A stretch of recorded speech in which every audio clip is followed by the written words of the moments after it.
اچھا، ابھی ہم نے اس سے پہلے جسے درود تنجینہ پڑھا تھا، اگر حاجات کے حوالے سے کوئی بھی پڑھنا چاہے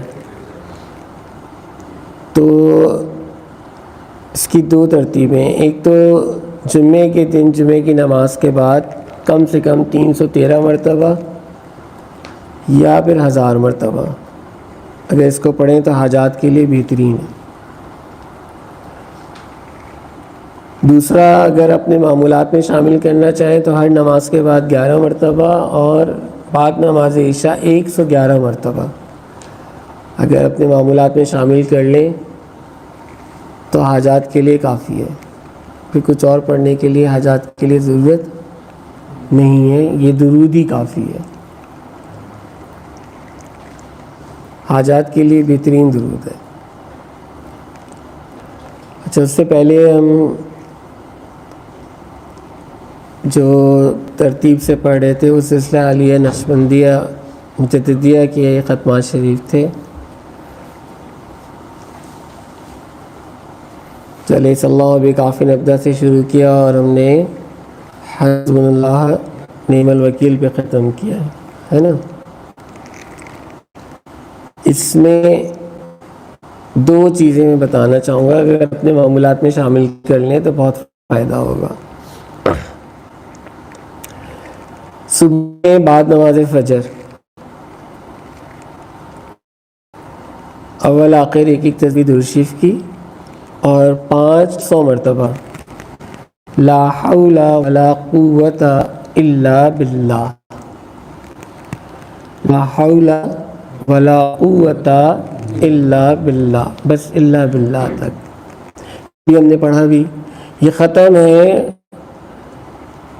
امام ربانی حضرت مجدد الفسانی شیخ احمد فاروق سرہندی رحمۃ اللہ علیہ کا۔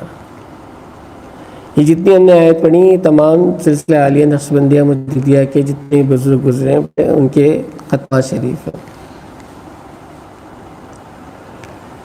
تو اس کا طریقہ یہی ہے کہ سرکار عالم صلی اللہ علیہ وسلم کو اصالہ ثواب کیا جائے، پھر حضور غوث پاک کو، اہل بیت اطہار کو، پھر حضور غوث پاک کو، پھر سلسلہ عالیہ نقشبندیہ کے تمام بزرگوں کو اصالہ ثواب کرتے ہوئے بالخصوص حضرت مجدد الفسانی رحمۃ اللہ علیہ کو، اور پھر ان کے توسل سے پھر دعا مانگی جائے۔ اور ویسے بھی لا حول ولا قوت الا باللہ پڑھنے کے بہت فوائد ہیں۔ ایک تو بیماریوں کے حوالے سے حدیث میں آیا ہے کہ بہترین چیز ہے کہ اگر کوئی شخص اس کو پڑھتا ہے تو 99 بیماریوں سے محفوظ رہتا ہے۔ اس کے علاوہ نفس کے لیے بہترین ہے کہ اس سے نفس جو ہے وہ موٹا نہیں ہوتا۔ کہ اس کے معنی کیا ہے کہ نیک کام کرنے کی طاقت اور برائی سے بچنے کی قوت دونوں کس کی طرف سے؟ اللہ کی طرف سے۔ تو اگر تو کوئی نیک کام کر رہا ہے تو اس میں تیرا کوئی کمال نہیں ہے بلکہ یہ اللہ کا فضل ہے، اور اگر برائی سے بچ رہا ہے تو اس میں بھی تیرا کوئی کمال نہیں، یہ بھی اس کا فضل ہے۔ ٹھیک ہے نا؟ تو اس لیے یہ بہترین ہے اگر صبح فجر میں اپنے معمولات میں اس کو شامل کر لیا جائے۔ اس کے علاوہ بہت ساری چیزوں کے لیے فائدہ دیتا ہے اللہ تعالیٰ، روحانی طور پر بھی اور دنیاوی طور پر بھی۔ دوسری چیز جو ہے اس میں جو ہم نے آخر میں پڑھی، حسبنا اللہ نعم الوکیل نعم المولا نعم النصیر۔ اب آج کے دور میں ہر شخص پریشان ہے، اب جاب کے سلسلے میں پریشان ہے، مالی طور پر پریشان ہے نا۔ یہ ختم ہے حضور سیدنا غوث اعظم جیلانی محبوب سبحانی رضی اللہ عنہ۔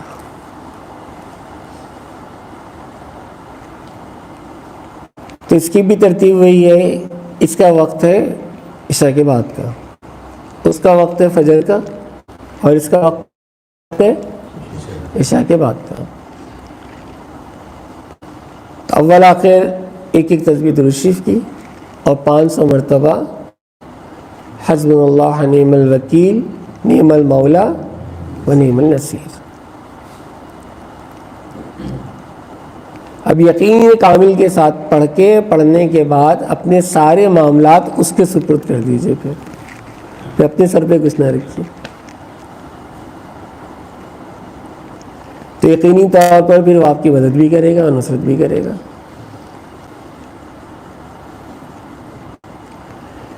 تو اب جاب کے حوالے سے اگر پریشان ہے اور وہ یہ پڑھ رہا ہے تو انشاءاللہ تعالیٰ العزیز اللہ اس کے حبیب نے چاہا تو جاب میں آسانی ہو جائے گی۔ مالی طور پہ اگر پریشانیاں ہیں اس میں آسانی ہو جائے گی، اگر کوئی بیجا مقدمے میں پھنسا ہوا ہے تو اس میں آسانی ہو جائے گی، بہت سارے معاملات ہیں۔ اچھا کرنا کیا ہے کہ وہی جب پڑھ لیا، پڑھنے کے بعد ہدیتاً سرکار دو عالم صلی اللہ علیہ وسلم کی بارگاہ میں پیش کیجیے، سرکار کے توسل سے اہل بیت اطہار کے اصالہ ثواب کیجیے، اور اس کے بعد حضور سیدنا غوث اعظم جیلانی سبحانی رضی اللہ تعالیٰ عنہ کو اصالہ ثواب کیجیے، اور پھر آپ کے توسل سے دعا مانگیے، کیونکہ اس کی بارگاہ میں توسل واسطہ وسیلہ پیش کرنا وہ ضروری ہے کہ آپ نے جو کچھ پڑھا وہ پتہ نہیں قبول ہو یا نہ ہو، لیکن جو واسطہ اور وسیلہ ہے وہ ضرور پکڑا جائے گا، وہ ضرور چلے گا، کیونکہ وہ تو پکا ہے نا، کیونکہ ہماری زبانوں میں تو تاثیر ہے نہیں، اور ہوتا بھی یہی ہے۔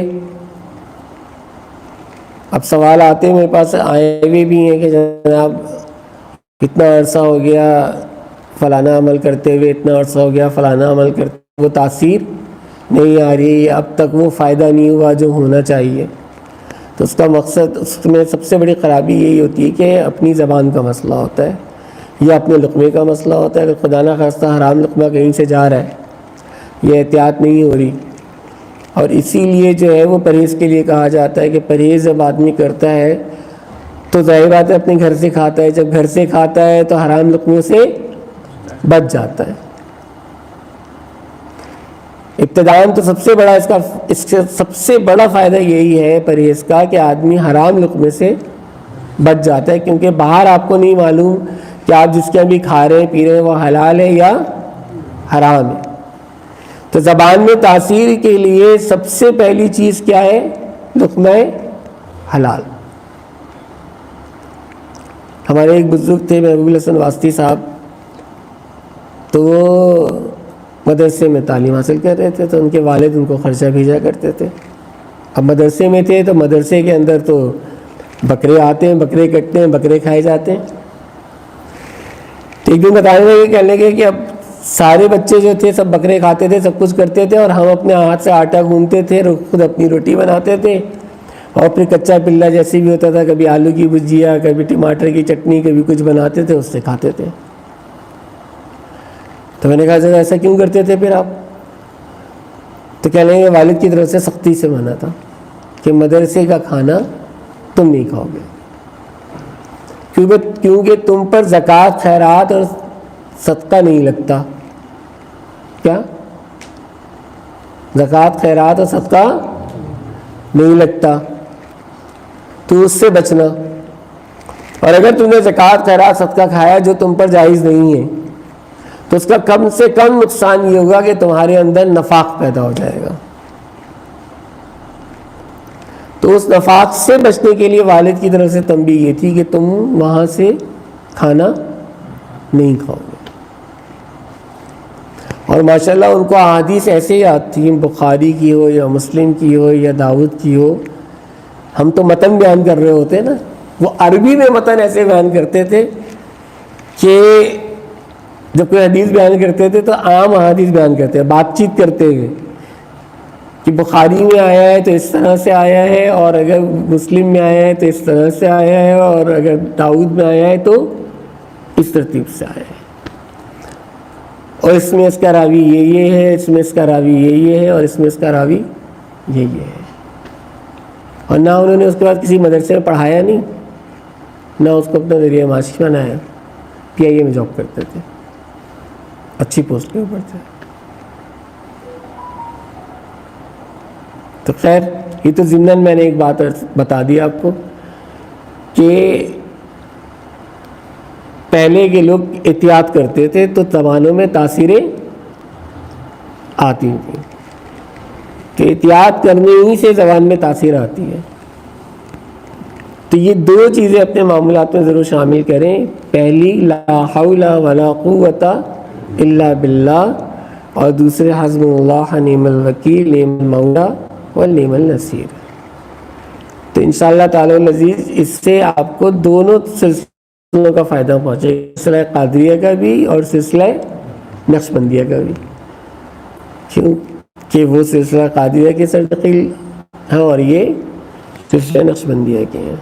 تو دونوں کے فیض سے جب آپ پہنچیں گے انشاءاللہ تعالی العزیز خیر خیر ہوگی، ہے نا. تو صبح میں وہ کیجیے اور شام میں وہ کیجیے، تو دنیاوی اور اخروی دونوں لحاظ سے اللہ بہت فائدہ ہوگا.